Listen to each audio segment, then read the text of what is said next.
পঞ্চগড়ে অভিভাবক ও মা সমাবেশ অনুষ্ঠিত হয়েছে। শুক্রবার বিকেলে পঞ্চগড় সদর উপজেলার সাবেক গারাতি ছিটমহলের বীর মুক্তিযোদ্ধা নুরুল ইসলাম সরকারি প্রাথমিক বিদ্যালয়ে এই অভিভাবক ও মা সমাবেশ অনুষ্ঠিত হয়। অনুষ্ঠানে প্রধান অতিথি হিসাবে বক্তব্য দেন প্রাথমিক ও গণশিক্ষা প্রতিমন্ত্রী রুমানা আলী। এ সময় তিনি বলেন, আমাদের মাননীয় প্রধানমন্ত্রী একটা স্বপ্ন সবসময় দেখে আসছেন, আপনাদের শিশুদেরকে মুখে কিছু খাবার তুলে দেওয়ার স্বপ্ন। এটা আমরা নিয়ে কাজ করা শুরু করছি।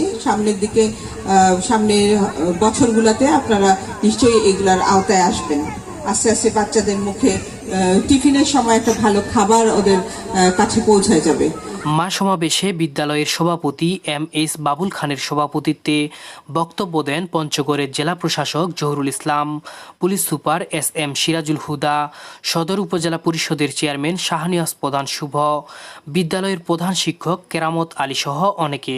চুপচাপ থাকতে বলল এবং আমরা সুশৃঙ্খলভাবে কোনো সুযোগ সুবিধা আপনাদের ছিল না, স্বাস্থ্য সেবা পান নাই, চিকিৎসা সেবা পান নাই, আপনারা শিক্ষার কোন থেকে বঞ্চিত ছিলেন। এই যে এত কিছুর থেকে বঞ্চিত ছিলেন, সেটা একটা সুনিশ্চিত জীবন আপনারা পেয়েছেন। প্রথমে এই যে প্রধানমন্ত্রী শেখ হাসিনা আপনাদেরকে কি দিল, এই নাগরিকত্বটা দিল 2015 সালে, তাই না? এটার জন্য সবার আগে আপনারা খুশি।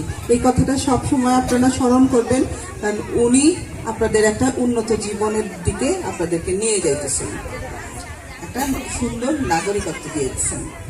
আপনার সেই নাগরিকত্বের কারণে আজকে আপনারা আপনাদের বাচ্চাদেরকে একটা ভালো জায়গায় পড়াতে পারতেছেন, একটা ভালো চিকিৎসার ব্যবস্থা করতে পারতেছেন, ভালো রাস্তাঘাট পাচ্ছেন, ভালোভাবে আপনারা খেয়ে পরে বাঁচতে পারতেছেন।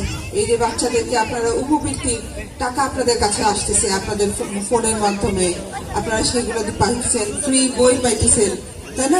এগুলো কি? এগুলা হলো নাগরিকত্ব পেয়েছেন দেখে এগুলো পাচ্ছেন। নাগরিকত্ব যদি না থাকতো তাহলে আপনারা এগুলো পাইতেন না।